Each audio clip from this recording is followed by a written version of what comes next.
treated as useless by my parents. For 15 years, until Grandma sent a secret distress code. The flower tin is empty again. 6 words. That was the message my grandmother sent me on a Tuesday evening when I was 34 years old, sitting in my apartment with a cup of cold coffee and no idea that my entire life was about to implode. The photograph showed a blue porcelain cup with its handle facing the front door, and beneath it, those 6 words that we had invented when I was 12 years old, after my father threw my first academic medal in the trash because he said my success made other people uncomfortable. The blue cup facing the door meant she could not speak freely, and the empty flower tin meant someone had taken something important. This was not nostalgia. This was an emergency. And 30 minutes later, I arrived at my childhood home with 2 uniformed police officers. Not because I wanted revenge, not because I wanted to prove anything to anyone, but because my grandmother had been my only refuge in a family that had spent 15 years convincing everyone I was a failure. My name is Natalie Brooks, and for 15 years, according to my parents, I had wasted every single opportunity they had ever given me. They believed I survived on temporary jobs and money secretly handed to me by my grandmother, and I allowed them to believe that because revealing the truth would have given my father another weapon to use against me. The truth was that I was a senior forensic investigator specializing in financial fraud and elder exploitation, someone who spent her days catching the exact kind of criminals my father was becoming, and I had hidden every promotion, every award, every case I solved because I knew my family would use my success to control me, to mock me, to make me feel guilty for existing.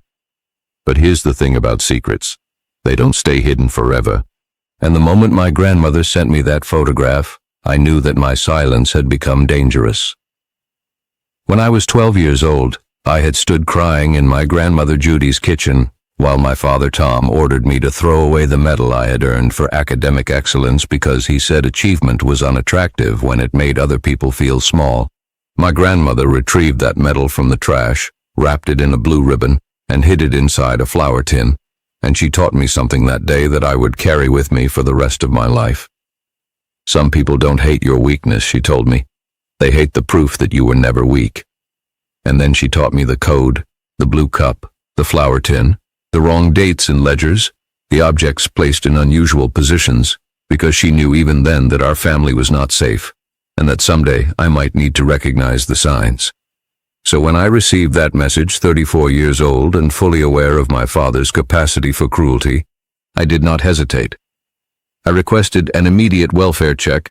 I explained the coded distress signal to the officers, and 30 minutes later we were standing outside the house where I had grown up, the house where my father had spent years telling relatives I was unstable, the house where my stepmother Lisa had laughed at jokes about my unemployment while knowing the truth was much more complicated. My father opened the door and looked at me, then at the badges, and his expression showed recognition, not surprise, because he had known my secret far longer than I had imagined. Before either officer spoke, he leaned close to me and whispered something that proved he had been preparing for this confrontation for more than a decade. He said, "You should have stayed invisible," and then he stepped back and began to lie with the calm confidence of a man who had spent his entire life convincing people that cruelty was reason. He told the officers I had a history of overreacting and had become unstable after losing my last job, and he delivered the lie so calmly because his cruelty was most effective when it sounded reasonable. He did not insult me directly. Instead, he lowered his voice, looked embarrassed on my behalf, and made the officers feel as if they had been dragged into a private family misunderstanding. The officers asked to see my grandmother, and my father claimed she was asleep and confused by medication. But they insisted on speaking with her, and when Judy appeared in the hallway wearing a cardigan buttoned incorrectly, I almost lost my composure because this woman who once refused to leave her house without lipstick now had a faint bruise beneath one wrist, partly hidden by her sleeve. When asked whether she felt safe, she glanced at my father before whispering that she was fine. But I saw the blue ribbon tied around her sewing box, the ribbon from my childhood medal, and I knew that she had left me another sign. The officers could not remove anyone based only on suspicion, but they separated her from my father long enough to ask basic questions, and while they spoke, I noticed my grandmother push that sewing box toward me with her foot, and I photographed its location, asked an officer to witness her giving it to me, and recorded her consent because I was related to everyone involved, and the chain of custody had to be flawless. My father returned and ordered me out, but my grandmother raised her head and said, "She is my guest," and when he reached toward her shoulder, as if guiding a confused child, she moved away from his hand and repeated, "I invited her," and the officers documented his attempt to override her decision along with her visible reaction when he approached, because everything my father did that day became evidence of something much larger than a family dispute. Outside, after the officers were beyond hearing range, my father's pleasant expression vanished, and he told me my employer would hear about this, and I realized immediately that for 15 years he had supposedly believed I was unemployed, but he should not have known there was an employer to contact. I asked him which employer, and he smiled as if I had finally solved a riddle he had been enjoying alone, and then he returned inside and I drove directly to my agency's secure office and contacted my supervisor and disclosed the conflict before touching anything in that sewing box, because I knew my father was dangerous and I knew he would try to destroy me. My supervisor removed me from any official role in the investigation and assigned the evidence review to Edward Hale, a forensic accountant who had worked beside me for 6 years, someone who knew my work habits, understood evidence preservation, and had never once asked why my family believed I did temporary research jobs. With my supervisor present, we opened the sewing box, and inside were 3 bank envelopes, an old brass key, a flash drive, a handwritten ledger, my childhood medal, and a small pharmacy bottle containing pills Judy had stopped taking because they made her disoriented. The prescription label showed that my father had recently changed the dispensing pharmacy, and the first envelope contained withdrawal notices totaling more than $187,000. The second held documents transferring partial ownership of my grandmother's home into a company called North Star Care Solutions, and the third contained a durable power of attorney carrying Judy's signature that looked convincing, but the witness listed beneath it had died 11 months before the document was supposedly signed. North Star claimed to provide elder care management, yet its registered address led to a rented mailbox, and its authorized financial officer was not my father. It was me, my full legal name, my birth date, my electronic signature, and an old apartment address I had used when I first joined the agency. Someone had built a structure designed to make it appear that I was stealing from my grandmother, and the flash drive contained statements, recordings of my father pressuring Judy, photographs of documents before he removed them, and a short video she had made in her bedroom where she said, "If Natalie is watching this, Tom has probably told everyone she is after my money. She isn't. He has been preparing that lie for years.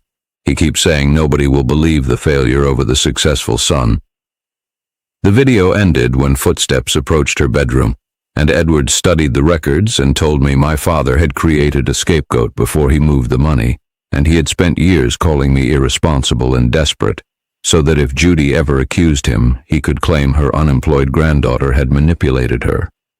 One entry in Judy's ledger had been underlined twice, and it recorded that my father had asked whether my agency would protect me if the family learned what I really do, and the date was 3 years earlier, which meant my father had known my secret all along and had been collecting the pieces needed to manufacture my guilt. Edward submitted the evidence through official channels while I signed a formal recusal statement, and I could provide family history and testify about what I witnessed, but I could not search restricted systems, direct interviews, or make investigative decisions, and my father understood enough about procedure to exploit that restriction. 2 days later, he invited me to his office through an email titled "Opportunity to Resolve a Private Misunderstanding," and I accepted because refusing would allow him to claim I had avoided a reasonable conversation. Before the meeting, I gave Edward the time and location, documented that I would not carry investigative material, and activated an emergency contact protocol normally reserved for hostile interviews, because I knew my father was capable of anything. His firm occupied the top floor of a glass building overlooking Manhattan, and employees greeted him warmly, and the walls displayed photographs of him donating to hospitals and senior programs. A receptionist told me my father had personally covered part of her husband's surgery, and that was what made him dangerous because he performed enough genuine kindness to make his private cruelty unbelievable, and he chose his generosity carefully so the people most likely to defend him would always have a personal story. He welcomed me into his office, offered coffee, and slid a folder across the desk, and inside were photographs of me entering my agency, speaking at conferences, having lunch with Edward, and receiving a service award. There were copies of professional publications I had written under an abbreviated name, and a list of cases in which I had testified, and he looked at me and said, "You told the family you did freelance research. Meanwhile, you built a career accusing people of crimes." And I asked how long he had followed me, and he said, "Long enough." When I asked why he still called me unemployed, he said, "Because it was the only role you played convincingly. People believe what they hear repeatedly, especially when the person being discussed never defends herself." He then placed a draft complaint addressed to my agency's Inspector General on the desk, and it accused me of using government resources to investigate my family, and attached were access logs appearing to show that I had searched Judy's accounts months before her distress message. The logs were false but sophisticated enough to trigger an immediate review, and he explained what would happen if he filed the complaint: suspension, internal investigation, challenges to my previous cases, and renewed hearings for people whose victims believed justice had already been secured. He mentioned 2 cases by name, including one involving a widow whose retirement fund had been stolen, and he had studied which victims I cared about most. He was willing to harm strangers to protect himself, and he gave me 48 hours to tell my grandmother she misunderstood the documents, withdraw my allegations, and he would explain that North Star was created for estate planning. But if I continued, my career would become the first casualty, and after that we would discuss whether my grandmother remained competent enough to live alone. He intended to transfer Judy's money, accuse me of controlling North Star, and portray the investigation as my attempt to hide my own fraud. And when someone you love uses family loyalty as a weapon, you have to decide whether to preserve the relationship or expose what it was built to conceal. I left without touching that folder, and that evening my stepmother Lisa asked to meet me at a hotel cafe, and she arrived wearing sunglasses and selected a table facing both exits, and her hands trembled when a server approached, but she immediately became composed when speaking to him, and I recognized the instinct because she had learned to hide fear as carefully as my father hid cruelty. I expected another lecture about family loyalty, but instead she placed a key card on the table and said it opened my father's private records room, and there were documents in there that should never have existed. I refused to touch the card because entering without legal authority would allow my father to accuse me of burglary and contaminate anything I found, and Lisa admitted that she had signed corporate minutes and witnessed forms after my father told her North Star was legitimate estate planning. At first she enjoyed the lifestyle his schemes funded and ignored questions she should have asked, but later she discovered that the company had borrowed against Judy's home, paid personal expenses, and transferred money into consulting accounts tied to my father's firm, and when she confronted him, he showed her documents bearing her own signature and warned that she would be prosecuted if she spoke. Lisa was not innocent. She had laughed at jokes about my unemployment, encouraged my grandmother to let my father handle her accounts, and helped isolate her from friends. But she had also discovered that my father considered her disposable, and she revealed that he planned to move the remaining money within 48 hours and forced my grandmother to sign a revised trust, medical authorization, and statement accusing me of coercion. He had arranged for a private doctor to evaluate Judy after increasing the dosage of medication that made her confused, and Lisa also disclosed that my father secretly recorded meetings in his private records room and backed them up to an off-site server, because he said recordings were insurance, since everyone betrayed you eventually. I told her to make a formal statement to Edward and the detectives, but she feared my father would destroy her, release private messages, and leave her facing every charge alone, and I told her he already prepared the evidence to do that, Compliance only decides how much more evidence he gets to create. Before leaving, she told me my father kept a file bearing my name and had maintained it since before I joined the agency, and the first page was labeled Contingency. And that was when I realized this was no longer only about Judy's savings. My father had been preparing for a confrontation with me for 15 years, and every family insult had been part of an organized defense. Susan Mercer, the elder protection specialist assigned to my grandmother's case, insisted on meeting inside Judy's home while my father was away, and before entering she told me about an elderly man whose daughter isolated him, redirected his pension, sold his house, and convinced visitors he had dementia, and he died before the court restored his rights. She wanted me to understand that financial abuse did not wait for a perfect legal strategy, and that victims often protected their abusers because admitting the truth meant grieving the person they believed they loved. She sat across from my grandmother at the kitchen table and did not begin by asking whether my father had stolen money. She asked what Judy was allowed to decide. Could she choose her doctor? Sometimes, if Tom approved the appointment, could she leave without permission? Not anymore because he claimed she became lost. Could she access her accounts? Tom said financial information confused her. Could she call friends privately? He had removed the landline and often kept her phone for charging. Could she refuse to sign something? And my grandmother's hands began shaking, and she said, "He says refusing proves I don't understand." Susan drew a line down a sheet of paper, and on one side she wrote care, on the other she wrote control, and she told my grandmother that care gives you choices. Control punishes you for making them. Care explains. Control threatens. Care protects your independence. Control makes independence look dangerous. My grandmother stared at those words before admitting my father had threatened to place her in memory care if she questioned missing funds. And he had taken her identification, intercepted her mail, canceled visits from friends, and told relatives she was paranoid. Whenever she resisted, he reminded her that I was unemployed, unstable, and waiting to inherit the house, and he also claimed that I had once investigated innocent people simply to advance my career. Judy whispered that she knew it wasn't true, but he said he had documents and she was afraid no one else would believe her, and Susan asked whether she wanted emergency protection, but I almost answered for her, and Susan stopped me because my grandmother needed more than rescue. She needed the right to choose, even if choosing took time. Silence filled the room for nearly a minute, and then Judy walked to a cabinet, removed a worn hymnal, and opened its back cover, and hidden inside was a notarized revocation of my father's power of attorney, signed 8 months earlier. She had tried to give it to the bank, but my father found out, declared it invalid, and forced her to sign another form, and she kept this copy because she wanted proof that for at least one day she said no. She also revealed that she had deliberately written several wrong dates in the ledger because my father occasionally searched her room, and the incorrect dates helped her determine which pages he had read when he later repeated the false details. My grandmother had not been entirely passive.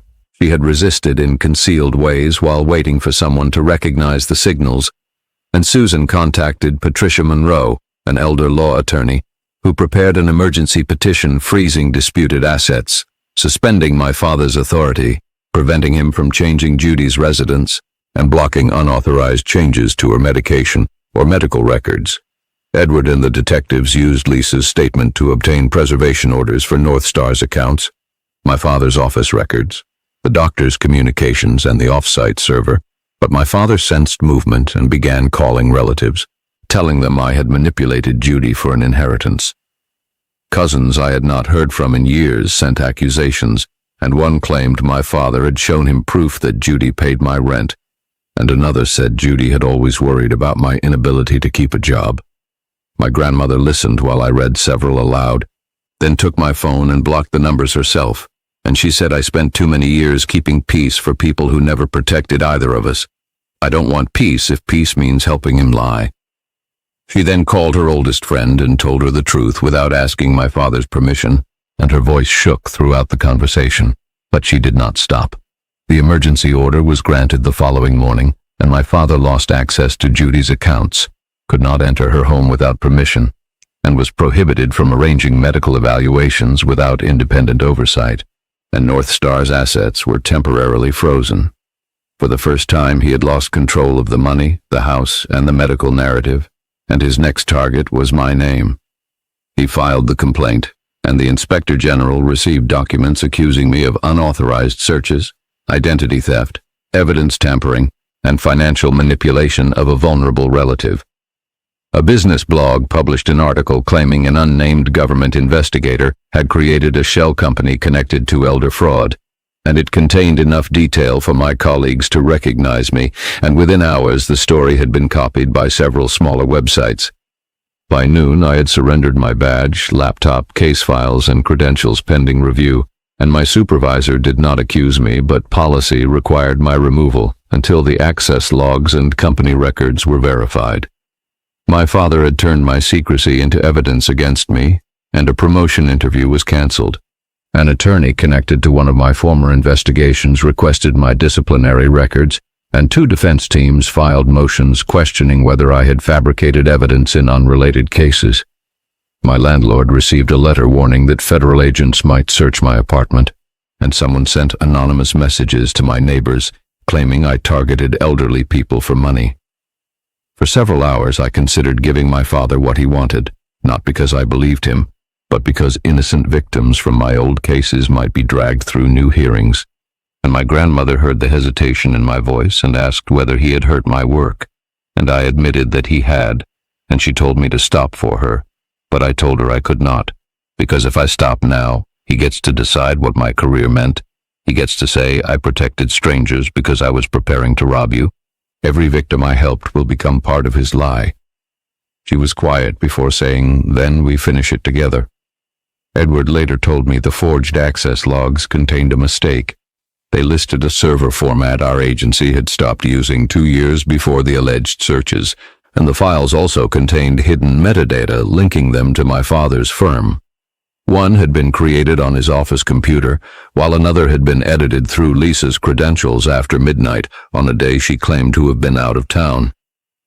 The investigators also found that the digital signature attributed to me came from a family tax return my father had handled years earlier, and Lisa called from a prepaid phone and told me my father had ordered her to sign a statement claiming I pressured her to provide the key card and threatened to expose an affair if she refused. She admitted the affair had happened years earlier during a period when my father was frequently absent, and said he had secretly preserved messages to use later, and I told her to make a formal statement before my father created one for her. The next morning, Lisa entered the district attorney's office with an attorney and turned over her phone, emails, hidden documents, and a backup drive she had taken from my father's home safe, and she admitted signing false corporate minutes, helping my father persuade Judy to approve transactions, repeating lies about my employment, and allowing my father to use her credentials. Her cooperation did not erase what she had done, but it destroyed the unity my father depended upon, and Patricia moved Judy temporarily into a secure apartment. My father retaliated by canceling insurance payments, redirecting medication deliveries, telling doctors Judy lacked capacity to make decisions, and filing a petition seeking emergency guardianship, and he claimed my grandmother was being held against her will by me and Patricia. Each act violated or challenged the protective order, and each act created more evidence of his determination to control her. Then investigators recovered my father's recording server, and it contained years of conversations, my father coaching Lisa to describe Judy as confused, discussing backdated signatures with a notary, directing transfers through North Star, planning the false guardianship petition, and describing me as the designated beneficiary. He did not mean beneficiary of Judy's estate, he meant beneficiary of the blame, and one recording captured him explaining the plan to an accountant, and he said Natalie owns North Star on paper, everyone knows she can't hold a job and depends on Judy, she investigates fraud, so when she claims she found fraud, we say she created the evidence. The story tells itself. Another revealed that he had paid a private investigator to track my education, employment, relationships, conferences, and promotions, and the investigator even documented which relatives I avoided and how rarely I corrected family rumors. My father had never underestimated me. He had studied me and concluded that my silence was predictable. Yet Patricia warned that he might still claim the recordings were taken out of context, and that Judy had knowingly approved aggressive estate planning, and several documents carried her genuine signature obtained during earlier periods when my father mixed legitimate forms with fraudulent ones. We needed proof of present coercion, deliberate deception, and his intent to punish Judy for refusing, and my grandmother proposed the answer herself. She asked Patricia to arrange a final family meeting at her house, and she would tell my father she was considering withdrawing the allegations if he personally explained the documents, returned control of the trust, and agreed not to place her in care. Investigators would remain nearby. My grandmother legally consented to record the meeting, and Susan prepared an emergency plan if her health deteriorated. I objected because my father had already shown he could become physically aggressive when losing control, but my grandmother stopped me and said, "You have stood in front of me since this began. This time I want him to see that I can stand in front of you, and I also want to hear him tell the truth when he believes he has won." My father arrived at Judy's house carrying a leather portfolio, and Lisa followed behind with a private notary and a doctor who claimed he was there to evaluate Judy's understanding. He believed the meeting would restore his authority before the court reviewed the case, and Patricia sat beside Judy while I remained near the doorway. Susan monitored from another room, and detectives waited nearby. My father placed a new power of attorney, revised trust, medical authorization, and statement accusing me of coercion on the table, and he claimed the frozen accounts prevented him from paying for Judy's care, and warned that the court might appoint a stranger if she refused to sign. The doctor began asking memory questions, but Patricia demanded proof that Judy had authorized the evaluation, and he had none. My father turned toward me and said, "Natalie has already lost her job. She needs your money." But I corrected him, explaining that I was only on administrative leave, and he replied, "Not yet." Judy asked why North Star listed me as an officer, and my father sighed as if speaking to a child and said, "You wanted Natalie included. You've forgotten." And when Judy denied signing the registration, he claimed she had signed more documents than she remembered. Every disagreement became proof of supposed decline, and Patricia asked how much of Judy's money had entered my father's firm, and he called the withdrawals management expenses.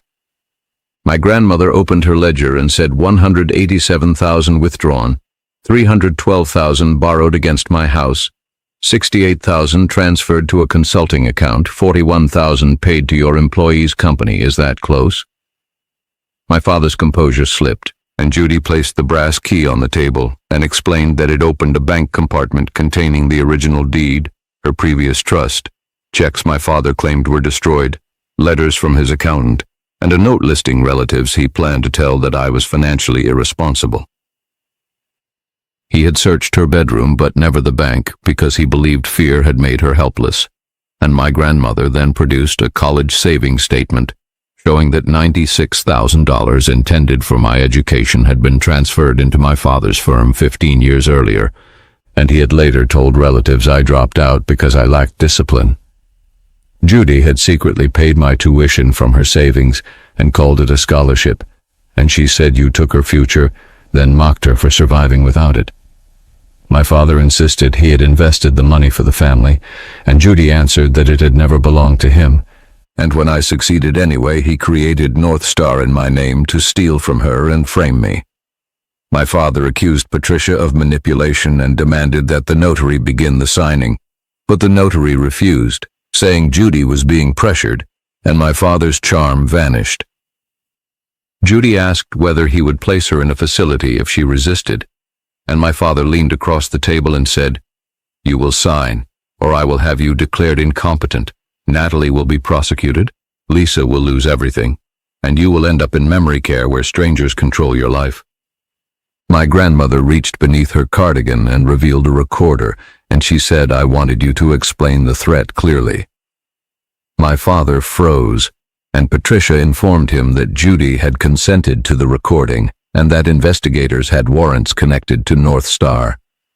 My father lunged toward the device, and I moved between them, but my grandmother grabbed the power of attorney and tore it in half, and she said, "You spent years telling me I was too confused to say no. Watch me say it now." She opened the front door, and 2 detectives, Susan and an officer, entered.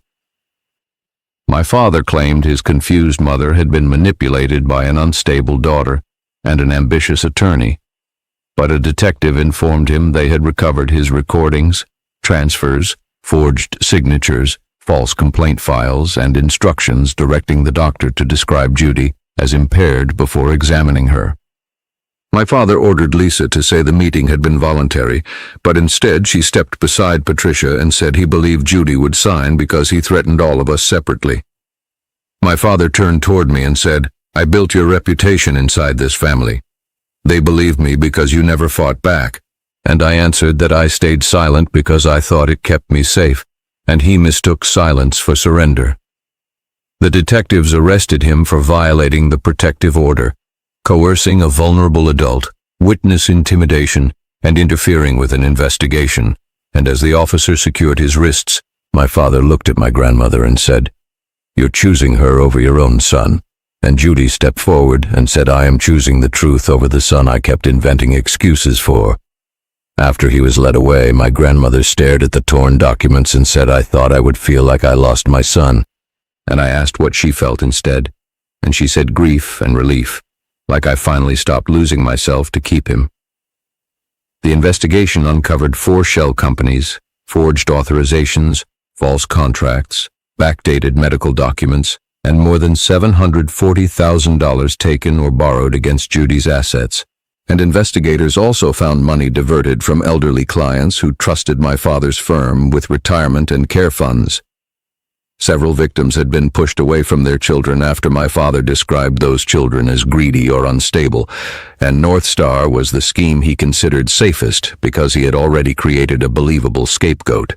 A grand jury indicted him on charges involving elder exploitation, forgery, identity theft, obstruction, witness intimidation, false records, and conspiracy, and his license was suspended. Clients withdrew their money, charities removed his name, and regulators placed his firm into receivership. Within 3 months, his office had been emptied, its furniture auctioned, and his properties frozen for restitution, and former employees provided emails showing how he manipulated audits and blamed irregularities on junior staff. Lisa admitted signing false documents, helping isolate Judy, and repeating lies about me because accepting my father's version made her life easier, and in exchange for her testimony and evidence, prosecutors recommended a reduced sentence. She filed for divorce and surrendered money received through North Star, but I did not forgive her simply because she cooperated. Fear explained some choices, but it did not erase them. My internal investigation lasted nearly 4 months, and specialists confirmed that the access logs were fabricated, and my signature had been copied from an old tax document, and I was cleared and reinstated, but the promotion went to someone else. Previous cases required review, and my name remained linked to the allegations online, and some colleagues apologized while others avoided me because admitting they believed my father meant confronting how quickly respect could disappear. I began checking parked cars and waking at night convinced I heard him outside, and exposing the truth had not prevented damage. It had only made the damage worth surviving. My grandmother eventually returned home after the locks, accounts, medical contacts, and security systems were changed, and she reconnected with friends, joined a support group, and helped other families recognize coercive control.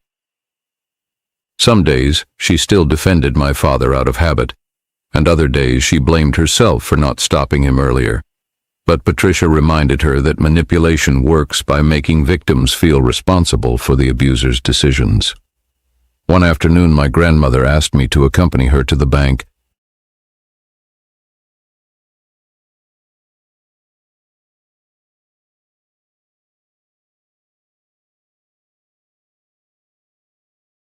And inside the compartment opened by the brass key, we found the original deed, canceled checks, early records from my father's business, and a sealed folder bearing my name. It contained reports from the private investigator my father had hired to follow my career, and there were photographs of me entering the academy, conference programs, published articles, and the announcement of my promotion. My father had written notes in the margins: watch out for success, potential risk, does not correct family assumptions, keep narrative consistent. And beside a photograph of me accepting an award he had written, she must never know we know. Another page showed when he first began telling relatives I borrowed money from Judy years before North Star existed, and that was the final revelation. My father had not called me a failure because he believed I was one. He called me a failure because my success frightened him. Every joke about unemployment and every story about my irresponsibility served one purpose. He needed the family to believe I was desperate before he made me look guilty, and his cruelty had been preparation. At sentencing, former clients described losing savings, medical funds, and homes, and my grandmother spoke last, and she did not ask for revenge. She asked the court to recognize the years stolen from people who trusted my father when they were most vulnerable, and she said, I thought keeping the family together was love, but a family held together by fear is not together, it is trapped. My father received a substantial prison sentence, financial restrictions and restitution obligations, and he was permanently barred from managing another person's assets. Judy's home was restored entirely to her name, and much of her money was recovered through frozen accounts and property sales. After the hearing, my father asked to speak with me, and a deputy stood between us, and he said, "You destroyed this family," and I replied that I documented what he did to it. He asked whether I thought the family respected me now, and I said I don't need them to, and his expression changed because his power depended on my need for approval, and once I stopped needing it, he had nothing left to threaten. Months later, my grandmother returned my childhood medal, and she said I shouldn't have hidden this, but I told her she had protected it, and she said no, I was protecting peace. Sometimes peace is only silence that benefits the cruelest person in the room. I later helped establish a program connecting financial investigators, elder law attorneys, doctors, and community workers, and my grandmother became its first guest speaker, and she held up the blue cup and explained that not every victim can make a phone call. Sometimes asking for help looks like a misplaced object, an unusual silence, a changed prescription, or a story that suddenly stops making sense. My parents had spent 15 years presenting me as their greatest disappointment, and in the end, that lie helped investigators understand everything my father had fabricated. He lost his firm, license, freedom, marriage, reputation, property, and control over Judy. And I lost a promotion, several relationships, months of peace, and the illusion that my family's contempt had been accidental. The price was real, but so was the freedom. If your family insists you are a failure, ask yourself one final question. Are they disappointed because you truly failed, or because your success threatens the version of you they need to control? My name is Natalie Brooks. For 15 years, my father told everyone I had accomplished nothing. Then my grandmother sent one coded message. 30 minutes later, I arrived with 2 police officers, and by the time the investigation ended, the only life built on failure was his.